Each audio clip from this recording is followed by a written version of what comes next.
dia, com muita alegria. No último dia do mês, nos veremos só mês que vem.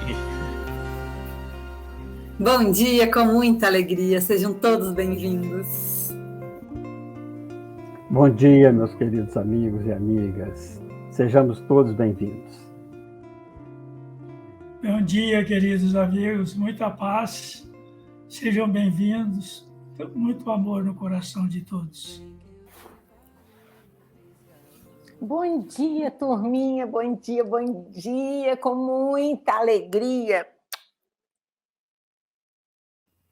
Bom dia a todos. Que Jesus nos abençoe nessa linda quarta-feira de hoje. Pois é, meus amigos. Hoje nós estamos aqui, fazendo este trabalho de reflexão em torno deste tema que o Fausto já nos adiantou bastante, sobre a política divina.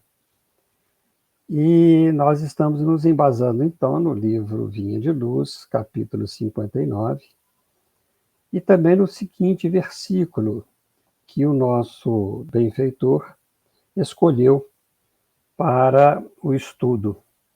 Eu, porém, entre vós, sou como aquele que serve. Essa passagem está em Lucas, no capítulo 22, versículo 27, e ela se refere àquele momento da Santa Ceia, da Última Ceia, em que havia os discípulos reunidos com Jesus, e ele estava, então, buscando organizar com eles, na realidade, todo um processo de trabalho. Já desde os primórdios da sua caminhada junto com os discípulos, assim que eles convida, Jesus vinha mantendo essas instruções, mas aquele foi a última instrução. E naquele momento ele ainda diz, aqui há alguém que ainda me há de trair. E uns perguntam, serei eu, fica aquela situação, e ele mostra, na realidade, que, embora ele seja o maior deles, ele diz, eu, porém, entre vós sou aquele que serve. Para mostrar a necessidade inicial do serviço, como já foi tão propagado aqui pelos nossos amigos, de servir, de ser útil, de trabalhar em prol de algo que possa, na realidade, auxiliar não só a si mesmo, mas muito mais à sociedade, aos que o cercam, ao grande lar de Deus, ao grande lar de Jesus, que é a nossa terra. Então nós temos aí agora que o benfeitor Emmanuel vem nos dizendo para nós.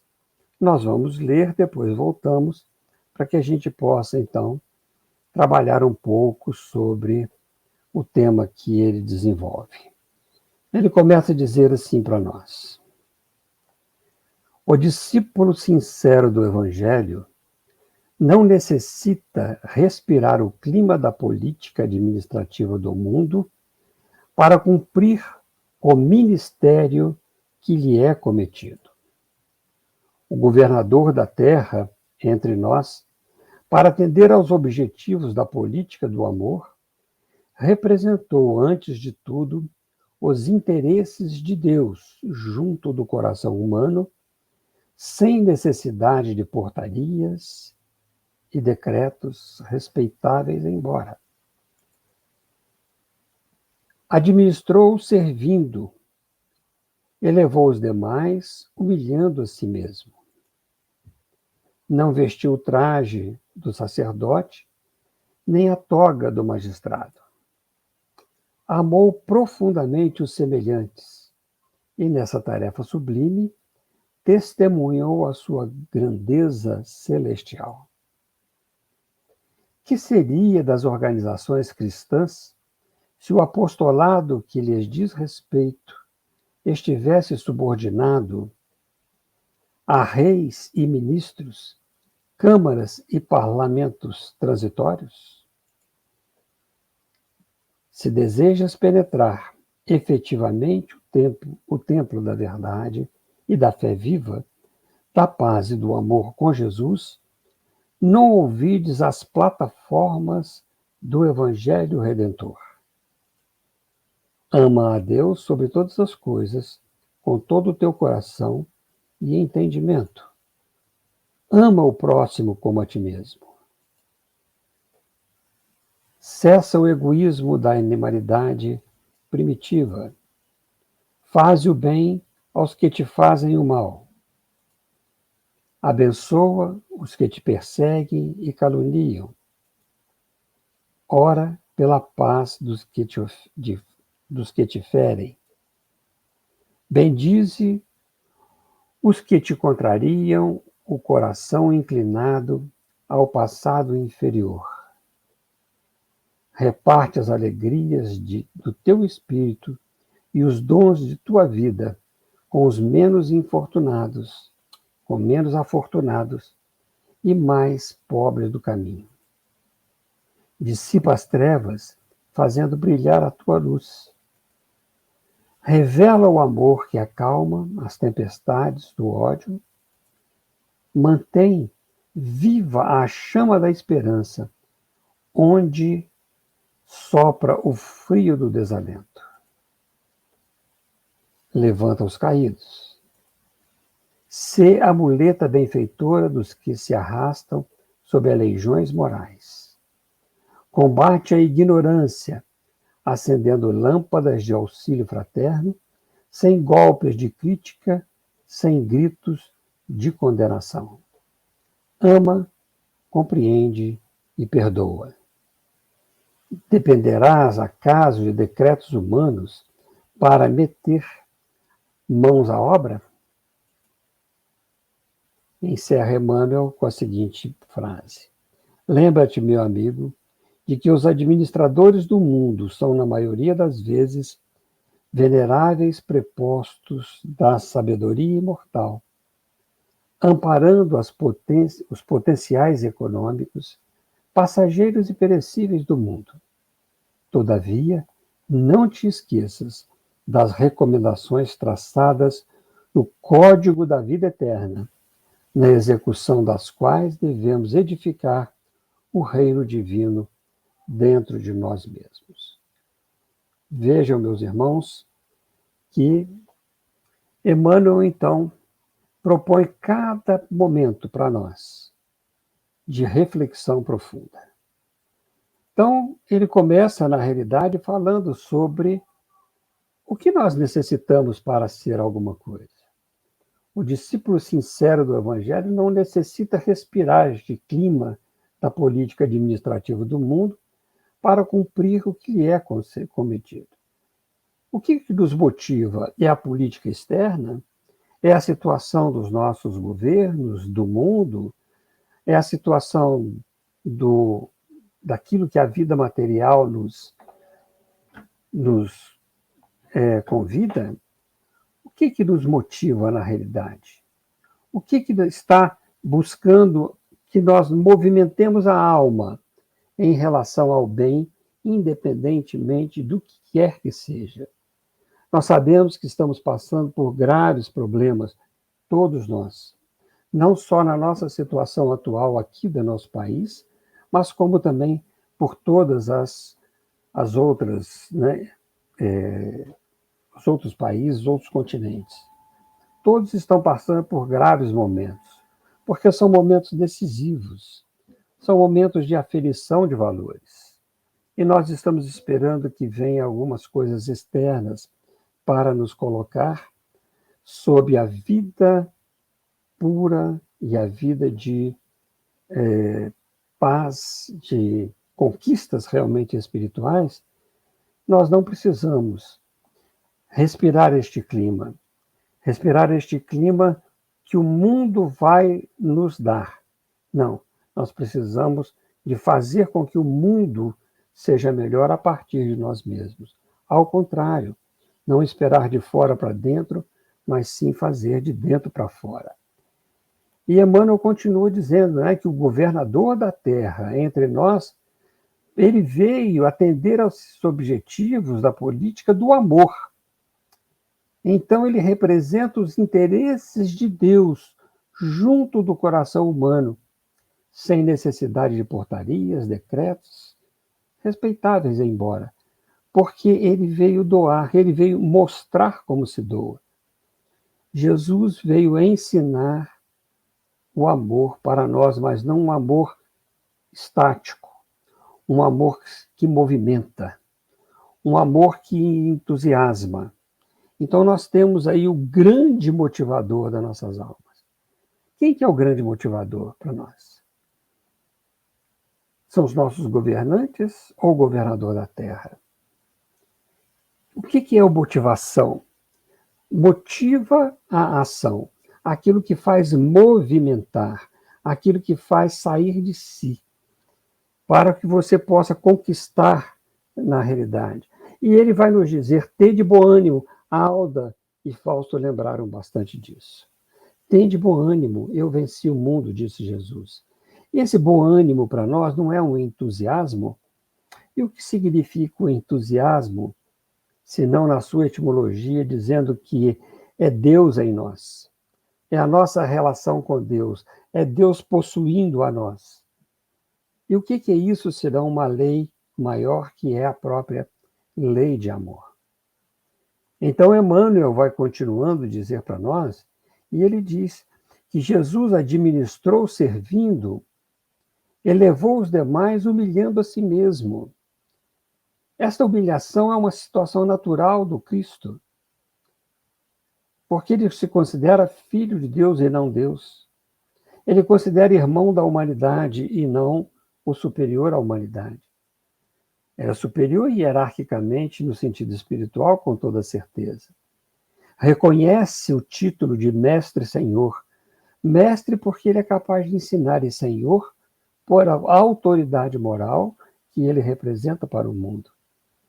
Então, quando ele administra servindo, ele está mostrando que não é administrando, mandando, impondo ideias, mas trabalhando para a melhoria geral, para uma situação em que possa, na realidade, trazer as pessoas para junto de si, elevando e jamais rebaixando. A indulgência de Jesus, por exemplo, perante a mulher adúltera, elevou aquela mulher à categoria de uma senhora respeitável. Ele chama aquela mulher da mesma forma que ele fala com sua mãe. Ele diz mulher. Era um tratamento respeitoso. Era um tratamento respeitoso. Nas bodas de Caná, Jesus diz à sua mãe, mulher, que tenho eu contigo, não é chegada a minha hora. No momento em que ele chega perto da mulher adúltera, ele que estava a ponto de ser apedrejada, ele diz, mulher, onde estão os que te condenavam?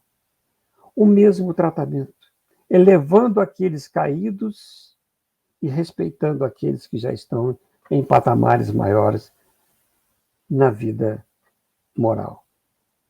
Humilhando a si mesmo, significando que está junto, está se colocando no mesmo piso. Por isso ele diz assim, vós orareis assim, Pai Nosso, nos colocando junto com ele. Nos colocando junto com ele. Este Espírito, que nosso guia e modelo, Espírito puro, veio à Terra para nos ensinar todo este processo de trabalho com amor real, de relacionamento e de elevação moral para todos. Continua Emmanuel e diz para nós, não vestiu o traje do sacerdote, nem a toga do magistrado. Ele não precisava de cargos. O cargo dele já é de governador da terra, um encargo que Deus deu a ele. Então aqui ele não precisava, nasceu onde? Na humildade da manjedoura. Numa situação em que muitos desprezariam, e ele ali representando o alimento das nossas almas, como a manjedoura representava ou se fazia como alimento dos animais, ele coloca ali os seus primeiros vagidos da encarnação. No seu primeiro momento da encarnação, ele se coloca assim, eu sou o alimento das almas, porque eu sou o próprio amor. Então ele não precisa de túnicas especiais. E não nos recomenda túnicas especiais. Ele recomenda que sejamos nós mesmos. Por isso que ele não se vestiu, não se mascarou, não se colocou de uma forma que ele não seria. Apenas o amor. Continua Emmanuel dizendo para nós: amou profundamente os semelhantes e nessa tarefa sublime testemunhou sua grandeza celestial. Conta-nos ele a história de Jesus. Realmente o seu trabalho, o que ele estava fazendo? Ele não precisava mais nada do que isso. Não deixou nada escrito, não deixou decreto nenhum escrito. Apenas implantou no homem as sementes do amor. Implantou o reino dos céus no coração do homem. E para isso, ele sempre afirmava: é preciso de bom ânimo, é preciso desse estímulo, e ele é o maior estimulador para nós. Amor realmente, profundamente, os semelhantes, quaisquer que eles sejam, seja ele o Caifás, seja ele Pedro, seja ele Maria de Magdala, seja ele sua mãe, Maria, qualquer pessoa. Ele amou profundamente e testemunhou essa sua grandeza celestial, dizendo sempre: aquele que faz a vontade do meu Pai, esse é meu irmão, minha mãe, meus irmãos. Independentemente, é só se alinhar à lei divina e natural. Aquele que faz a vontade de Deus. Continua Emmanuel nos dizendo: que seria das organizações cristãs se o apostolado que lhes diz respeito estivesse subordinado a reis, ministros, câmaras e parlamentos transitórios? O que Emmanuel está querendo dizer para nós? Que nós precisamos de ordem externa para brilhar a luz interna, enquanto que o Cristo nos diz: brilhe a vossa luz, independentemente da situação que nós estivermos, independentemente do cargo que nós estivermos dentro dos parâmetros do mundo, se formos chefes ou subordinados, independentemente disso, em qualquer situação nós podemos brilhar a nossa luz, sim. Este é o convite do Cristo, esta é a sua determinação. Brilhe, é imperativo. Faça com que os homens vejam as suas boas obras, mas não para que a gente seja admirado por isso, para que essas obras alcancem realmente esta situação que vai melhorar o nosso mundo, vai melhorar as nossas relações, seja ela interna dentro do nosso lar, seja ela no nosso ambiente de trabalho, seja ela nas companhias agradáveis das férias, que as nossas relações sejam sempre boas. Seja ela no momento em que nós estamos na casa espírita, ou nos templos religiosos, ou onde quer que estivermos. Brilhar a luz. Deixar que essa luz, ela realmente favoreça a iluminação dos outros. E a nossa iluminação, naturalmente. Porque mais ilumina aquele que acende o seu palitinho de fósforo. É o que fica mais iluminado. Aquela vela bruxuleante, ela também serve para iluminar. Pode não ter grandes amplitudes, mas ela ilumina aquele trechinho. Então, toda vez que nós brilhamos a luz, nós estamos brilhando a nossa luz, iluminando a nós mesmos. Mesmo que seja aquela velhinha à toa, bruxuleante, mas já estamos iluminando, já estamos enxergando melhor, até o momento em que a nossa consciência se desperte amplamente para que a gente possa ter o brilho um dia, da perfeição que o Cristo é para nós. Emmanuel, então, vai continuando para nós. E aí ele começa a dizer sobre a plataforma.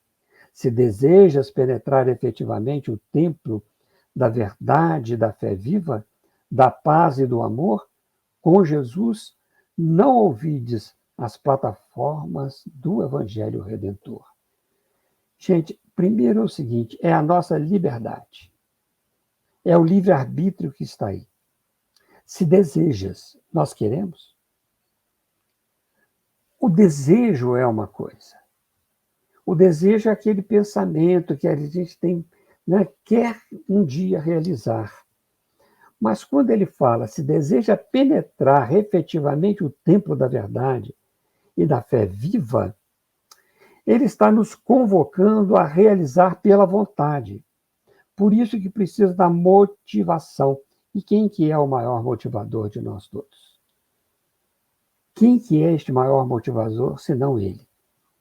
Para termos esta certeza de que, trabalhando todos esses conceitos em nós que ele vai trazer aqui para nós agora, nós possamos, na realidade, nesta plataforma do Evangelho Redentor, a esta ideologia do Mestre, ideologia do Cristo, ideologia do guia da humanidade, nós possamos entrar numa verdade da fé viva, uma fé que não se obscurece em momento algum, não vacila, uma fé que brilha em nosso interior, iluminando a nossa própria vida, para que nós possamos ser instrumentos de paz, onde quer que nós estivermos. Instrumentos do amor, onde quer que nós estivermos. Como diz a Aldinha, é dia a dia, ponto a ponto, devagar, sem complexo de angelitude, porque nós somos espíritos ainda que estamos saindo daquela área de aprender a engatinhar, né? Como crianças engatinhando no Evangelho de Jesus. Vamos ralar o joelho, vamos cair. Daqui a pouco nós estamos andando com duas pernas, já titubeando, mas sempre aqueles benfeitores espirituais nos amparando para que a gente não tenha grandes tombos, para nos auxiliar, para no momento em que nós inadvertidamente fazemos alguma coisinha, né, eles nos ajudam a alinhar de novo, levanta meu filho e continua. É isso que essa equipe espiritual são os mensageiros do Cristo vindo até nós, chamados nossos anjos de guarda. Eles fazem conosco. Esses companheiros desta equipe espiritual que nos atendem nas nossas dificuldades físicas, por exemplo, como as doenças que adquirimos. E Jesus nos incentiva à saúde moral. E eles vêm nos incentivando sempre, como mensageiros do Cristo, a manter esta saúde moral, mesmo que se estivermos um pouco defeituosos na casa física. Mas a moral é da alma. Moral é da alma. Moral é aquilo que nos eleva. Nós podemos ter a inteligência, mas a inteligência sem moral nada adianta. Nós precisamos da moral que eleva, da moral que faz com que a gente vá na escala de Jacó até os céus. Mas vamos de degrau em degrau, passo a passo, devagarzinho, né? E se apressarmos, melhor, mas com urgência e não com pressa a ponto de acharmos que já somos naqueles ricos da alma, no entanto, pobres do espírito. Preferimos ser os pobres de espírito, como Jesus nos recomenda, porque deles é o reino dos céus, essa situação da paz, sabendo que nós podemos ir aos poucos adquirindo os valores da alma. Então, Emmanuel continua e começa a dizer para nós qual essa é a plataforma. E ele traz para nós 2 itens importantes. Ama a Deus sobre todas as coisas, com todo o teu coração e entendimento. Ama o próximo como a ti mesmo. Esses 2 movimentos, como diz Jesus no seu Evangelho, na Lei Áurea, eles encerram toda a lei e os profetas. Está tudo aí. A lei divina e natural está toda representada nesses 2 mandamentos. Ama a Deus sobre todas as coisas, de todo o teu coração, de todo o teu entendimento, e ama o teu próximo como a ti mesmo. Esta é a lei. A lei de Deus é a lei de amor. Para compreendermos esta lei, nós precisamos de fatiar. Vamos fazer assim um tipo de tomografia da lei, ponto a ponto, para que a gente possa interpretar aqueles cantinhos que estão ali. E aí nós vamos entendendo como que, escaneando esta lei por dentro, ela pode realmente servir para nós, para a nossa caminhada, para o nosso entendimento da vida, para o nosso entendimento desta plataforma. São aquelas, vamos dizer assim, que a gente estaria catando feijão. Eu não sei se vocês já cataram feijão na vida, mas eu me lembro que eu catava feijão quando eu morava lá em Juiz de Fora, né? Hoje não, o feijão vem limpinho, etc. Mas tinha muita pedra no feijão. Então nós tínhamos que catar o feijão, aproveitar as coisas melhores que tinha dentro dele. E a gente aprendeu, então, a limpar aquele alimento. E às vezes, como às vezes as coisas estão muito assim misturadas, Emmanuel nos ajuda a separar as sementezinhas que estão boas para nos alimentar. Então, vamos catando feijão junto com Emmanuel, né? E ele diz assim para nós, gente, olha, ele começa da seguinte forma: cessa o egoísmo da animalidade primitiva. O egocentrismo é uma situação natural de todos nós. Olhemos uma criança quando ela está na sua fase bastante infantil. Na realidade, ela é o centro das atenções. Ela precisa dessas atenções de modo a poder aprender em toda a sua caminhada, né?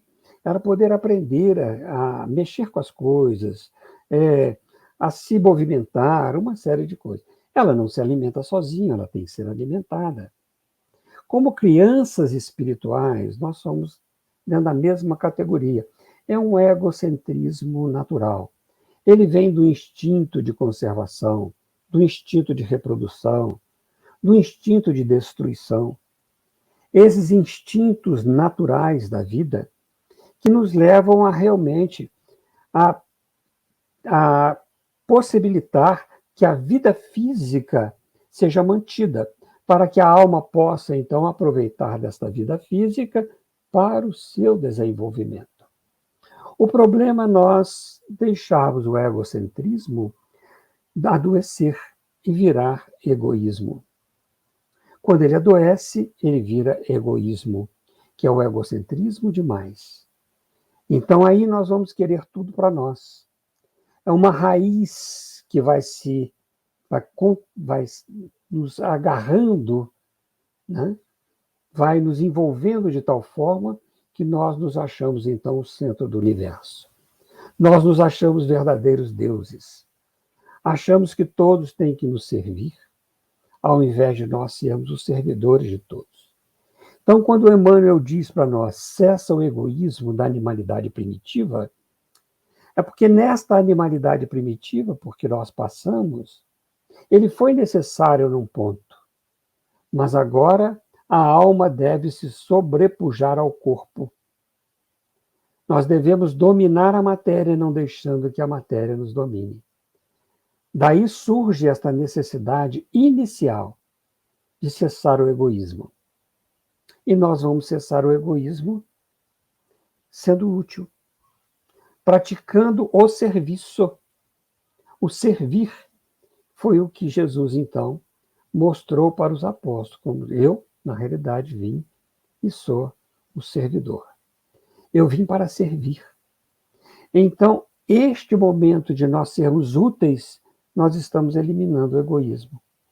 Se ainda carregamos muito do egoísmo, sejamos úteis das coisas mais simples, carregando uma sacolinha, fazendo isso, fazendo um favor, dando uma informação, da forma mais fácil que existe, para que a gente possa, então, se desprender, na realidade, em todas as direções em que nós estivermos caminhando. Então, cessar o egoísmo da animalidade primitiva. Nós já somos almas que dominamos a matéria. Podemos continuar dominando a matéria sem que a matéria nos domine. É o primeiro passo Porque o egoísta não sai de si. O egoísta não sai de si, ele adoece em si e permanece egoísta.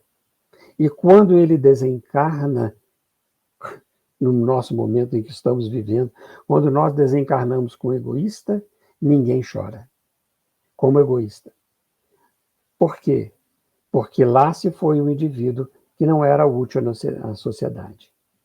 Agora, quando nós desencarnamos como servidor, aquele servidor que desencarna, ele, na realidade, recebe as lágrimas da saudade de muita gente.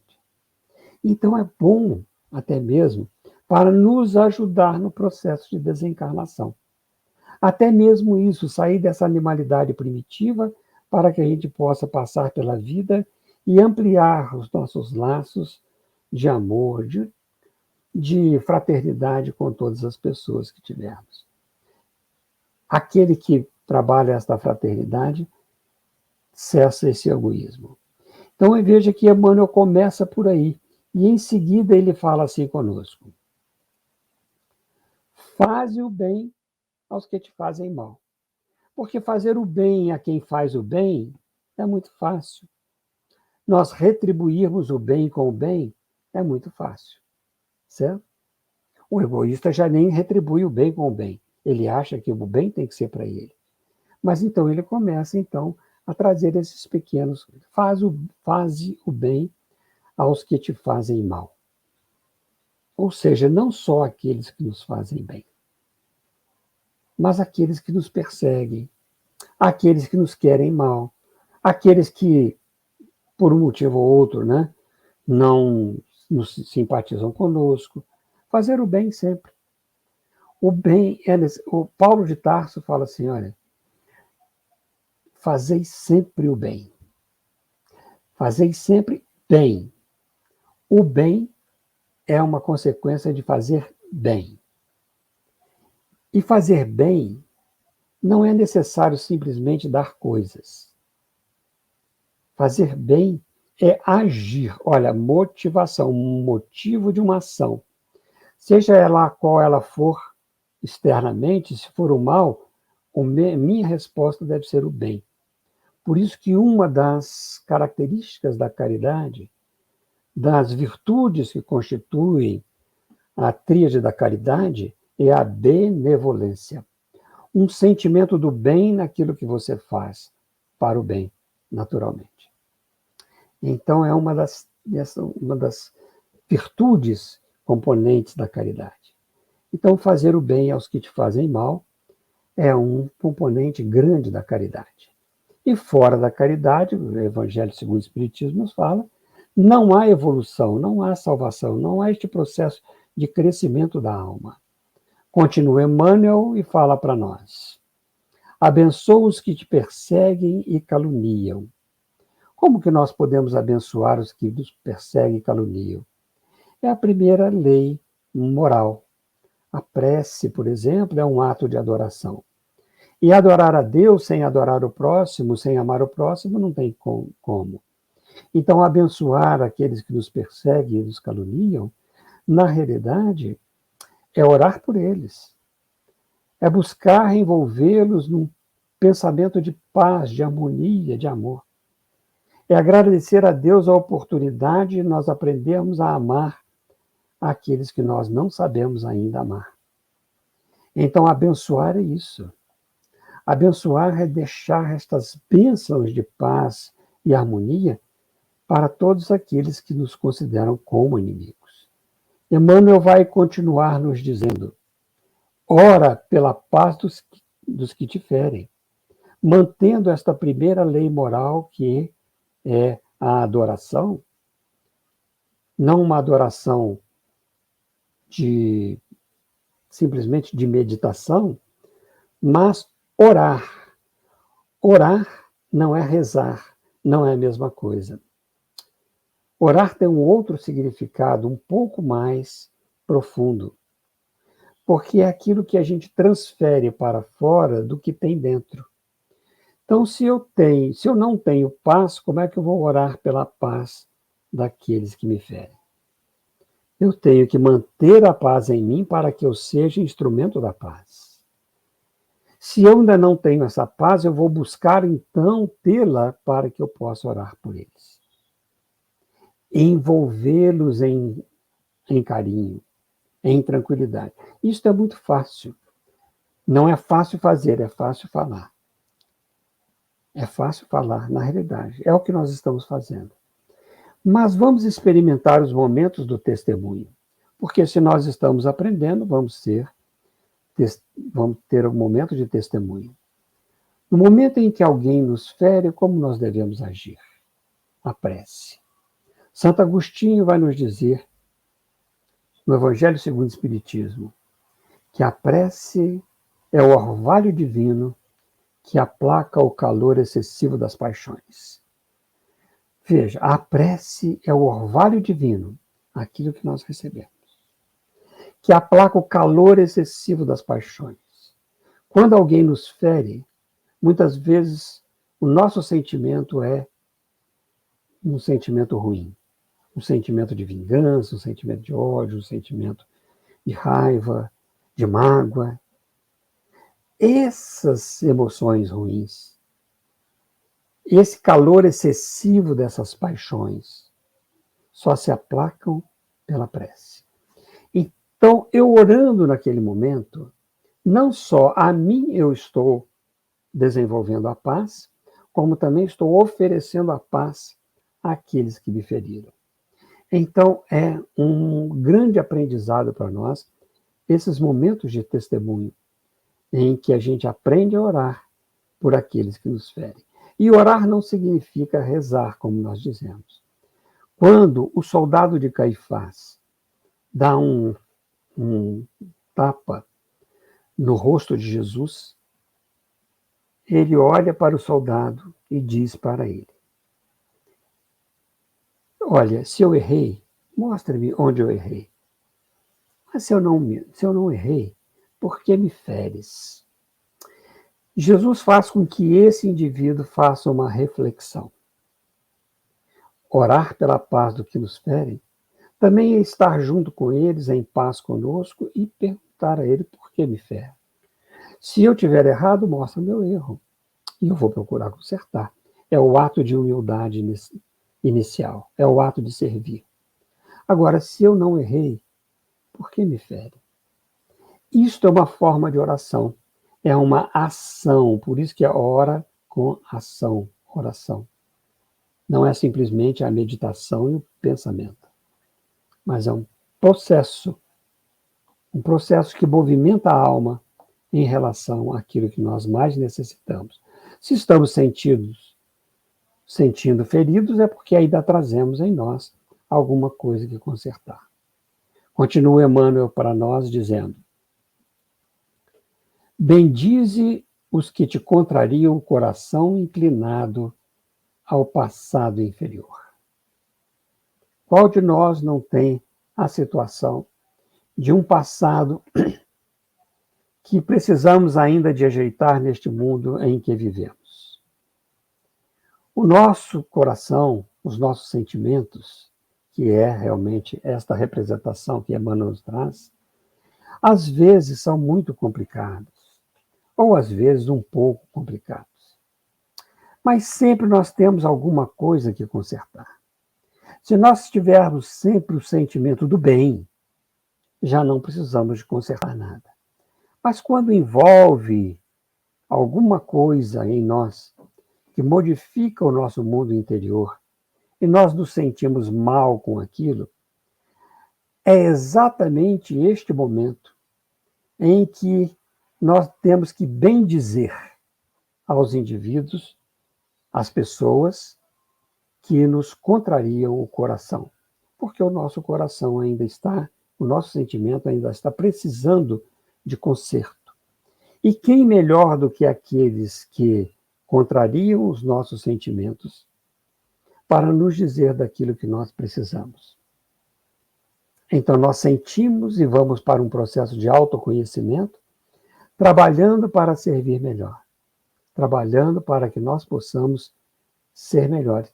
Por isso que ele diz: bendize, agradeça Agradeça, abençoe aqueles que contrariam o coração. É interessante a gente olhar por esse aspecto, porque a gente sempre, não quero nem ver essa pessoa. Não, essa pessoa que está me ajudando a ser melhor, mostrando exatamente o meu erro. Porque os amigos, às vezes, passam a mãozinha na cabeça da gente, né? Não, que isso, foi um momento. Não, aqueles que contrariam o coração é que nos falam, olha, você está precisando de melhorar nisso. Não sejamos nós aqueles que contrariamos o coração dos outros, mas aqueles que contrariam o nosso coração, nós devemos bendizê-los. Agradecer a Deus, nos dar a oportunidade de estarmos juntos. Continua Emmanuel dizendo: reparte as alegrias de teu espírito e os dons de tua vida com os menos afortunados e mais pobres do caminho. As alegrias do espírito e os dons de tua vida aos menos afortunados. Nós, às vezes, achamos que isso daí é simplesmente com os mendigos, com aqueles que buscam pela esmola o seu sustento físico. Mas veja, quais são as alegrias do meu espírito? Quais são aquilo que realmente eu trago dentro de mim? Os dons da vida, quais são os meus dons da vida? Às vezes não são muitos, são poucos. Quando Jesus pergunta aos discípulos, quantos pães tendes para alimentar uma multidão de mais de 5.000? Ele diz, nós temos só 3 pães, alguns pães e uns peixinhos. E Jesus disse, trazei-mo aqui. Ou seja, juntando os nossos esforços, o pouco que temos, as migalhas que temos, junto a este, que é o nosso grande motivador e estimulador da nossa vida espiritual, que é o Cristo, junto dele, nós podemos realmente repartir os dons da vida. E os dons da vida não é aquilo que nós temos de material, mas sim espiritual. Pedro, ao subir as escadas do templo, o paralítico pergunta a ele, dê-me uma esmola. Ele diz, olha, aqui eu não tenho nem ouro nem prata, mas o que eu tenho eu te dou. Levanta e anda. Então, o que ele pode dar? Ele pode dar o amor para ele. Este fluido amoroso que curou a paralisia espiritual do indivíduo. Esses menos afortunados que ainda não estão buscando, na realidade, o seu processo de vida. Mas nós vamos dizer só com a boca ou com os exemplos? Repartir os dons da vida é com os exemplos. Muito mais aqueles que estão pobres do caminho. É aqueles que ficam assentados, esperando que algo superior aconteça, sem que haja, na realidade, o mínimo esforço. Mas repartir esses dons da vida é mostrar a necessidade do esforço e esforçar-se junto com eles. Porque todos nós continuamos a nossa caminhada e não podemos ficar parados no nosso caminho. Então, Emmanuel coloca isso daí, repartir as alegrias do Espírito, aquilo que nós já conquistamos. E os dons da vida, aquilo que nós já conquistamos. Para que possa aliviar as dores, para que possa levantar os caídos. Aliás, ele vai dizer isso aqui para nós. Para que nós possamos, como diz Kardec, lenir os corações aflitos. Lenir corações aflitos. Tanta aflição que existe no mundo, tanta coisa. Não é, gente? Vamos pensando. Olha a plataforma do Evangelho como é que é.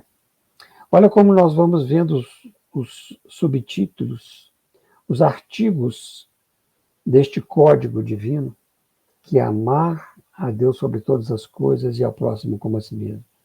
E nós vamos colocando as minúcias ali, nos parágrafos, dos artigos, né, e lendo isso daqui, como que a gente ainda precisa ir caminhando, trabalhando, servindo, né, junto com o nosso Senhor. Continua Emmanuel dizendo: dissipa as trevas, fazendo brilhar a tua luz. Já comentamos de brilhar a luz. Dissipar as trevas. Quais são as maiores trevas? As maiores trevas são as trevas da ignorância. A ignorância da vida espiritual, a ignorância da vida futura, a ignorância dessas leis que regem a alma. Agora, como nós vamos dissipar as trevas se nós, por exemplo, temos pavor do mundo espiritual? Medo de espírito. Como é que o espírita vai dissipar as trevas tendo medo de espírito? Não é? Então tem que brilhar esta luz, ou seja, mostrar a realidade espiritual. O que Jesus fez? Mostrou a realidade espiritual pela sua chamada ressurreição, mostrando: eu vivo, eu estou aqui. Ele chegou no meio dos discípulos e falou: não temais, eu estou aqui. No momento em que eles estavam reunidos à noite, sala fechada, ele aparece: sou eu mesmo, não preciso temer, sou eu que estou aqui. Então, dissipar as trevas é mostrar esta realidade espiritual. As trevas do materialismo consomem a humanidade, faz com que a humanidade seja mais egoísta, orgulhosa. Dissipar as trevas significa colocar o espiritualismo, esta realidade espiritual acima de tudo. Paulo entendeu isso muito bem e foi o grande divulgador da mensagem do Cristo. Por quê? Porque ele entendeu a mensagem. A mensagem é sobrevivência, o reino dos céus dentro de nós. Não acaba com a morte e nem vai para aqui ou para ali, forma um processo de iluminação interior e cada vez mais esse reino vai se conquistando. Então, dissipar as trevas da ignorância. A ignorância é uma das primeiras situações que nos fazem deixar de gravitar para Deus. No Livro dos Espíritos, Paulo vai dizer: gravitar para a unidade divina, eis o fim da humanidade. Para isso, são necessárias 3 coisas: a justiça, o amor e a ciência. E 3 coisas lhe são opostas e contrárias: a ignorância, o ódio e a injustiça.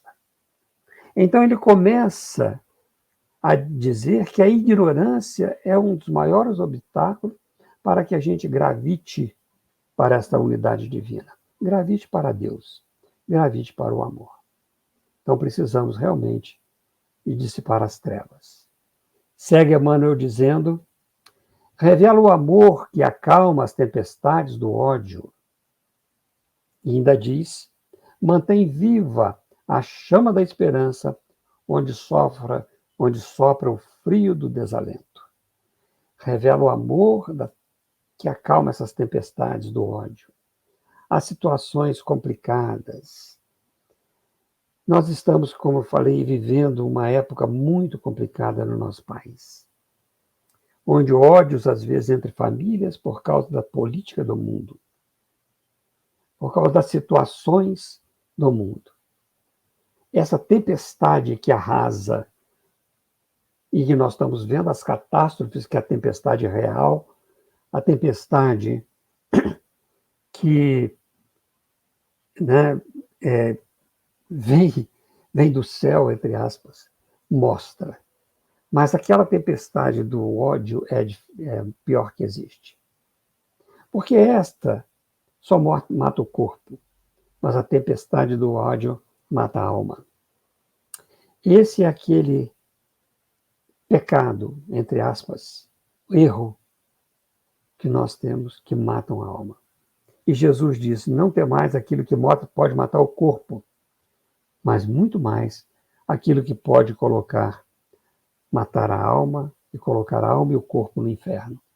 Ou seja, vivenciar o ódio é infernal. Então, se nós podemos revelar o amor que acalma essas tempestades do ódio, Nós estamos dentro de uma grande plataforma de Jesus, grande plataforma do Evangelho, a caminho de Deus, porque o caminho que nos leva a Deus é o amor, não tem outro caminho.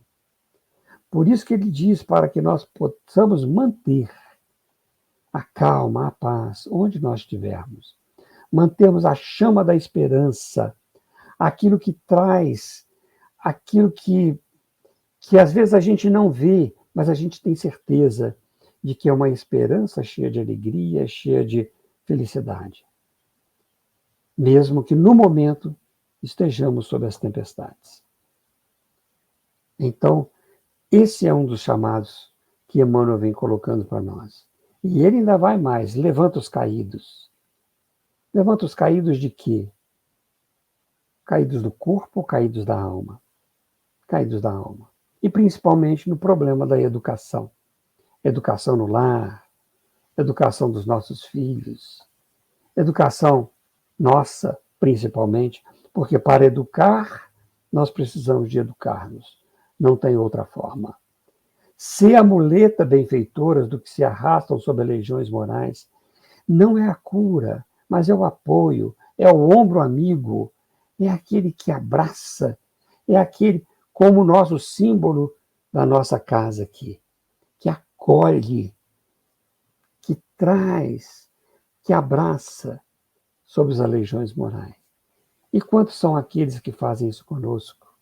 Pelo menos por retribuição, nós podemos ser a muleta benfeitora. Não é grandes coisas, não. Não é uma cadeira de roda, não é uma coisa maravilhosa, não. Uma muletinha. Por pequeno que seja aquilo que nós fazemos para evitar os aleijões morais, nós estamos já contribuindo com o amor. Continua Emmanuel e nos diz: combate a ignorância acendendo as lâmpadas de auxílio fraterno, sem golpes de crítica e sem gritos de condenação, ou seja, sem imposição. Combater esclarecendo, combater auxiliando, combater sem julgamento, sem condenação, mas neste campo de auxílio fraterno, de troca de experiências, a fim de que todos nós saiamos enriquecidos em todas as relações, sem condenar. Não precisamos de condenar para mostrar os erros, precisamos sempre de fazer refletir, refletindo a nós mesmos, onde nós estamos. Segue Emmanuel e diz para nós: ama, compreende e perdoa sempre. Ele fecha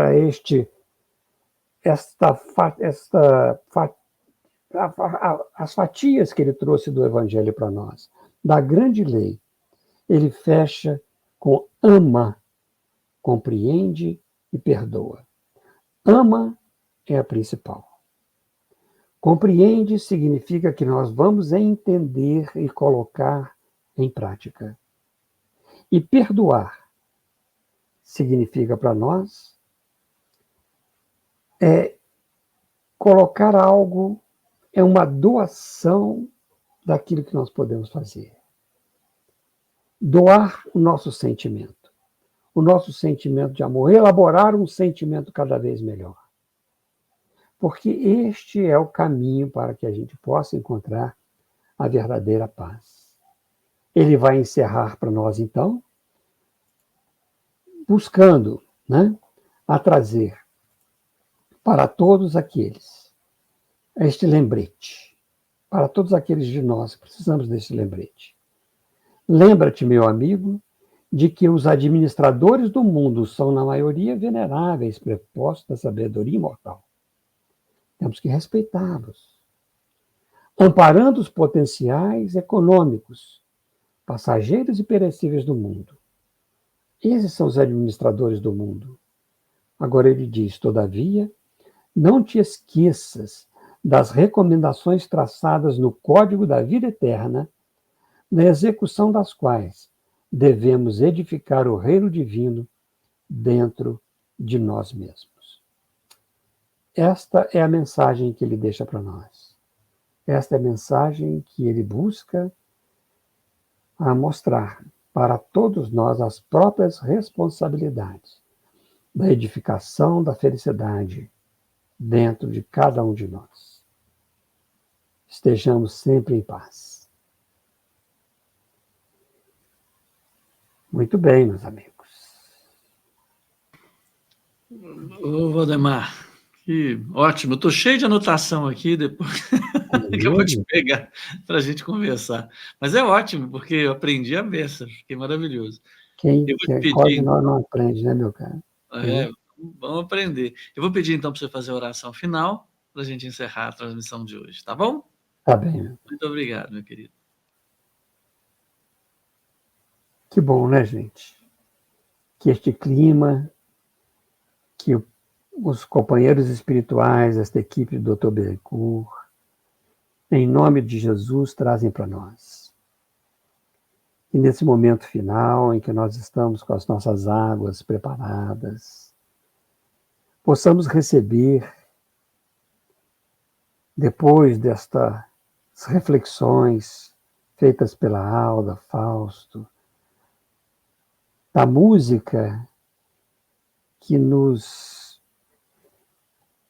aqueceu os ouvidos, as fibras íntimas da alma, para que a gente pudesse fazer as reflexões melhores que a Kátia trouxe, da alegria que a Patrícia nos recebe, o nosso amigo Theo nos recebe, nos dirigem aqui neste processo. Nós só temos que dizer obrigado, Senhor. Obrigado por tudo que nós temos recebido, pelas nossas próprias dores, porque com elas aprendemos, pela nossa saúde, que nós podemos aproveitar para doar cada vez mais de nós mesmos em benefício da humanidade, da sociedade que vivemos. Obrigado, Senhor, pela oportunidade que temos de ler, compreender. E compreender significa para nós, Senhor, este incentivo, este estímulo a fazer, a motivar a nossa própria vida para ser melhor. Obrigado à equipe espiritual que nos assiste, por estes momentos de nos inspirar, de modo a fazermos esta lembrança amável do seu Evangelho de luz dentro dos nossos corações. Fique conosco e despeça-nos, Senhor, em sua santa paz. Que assim seja.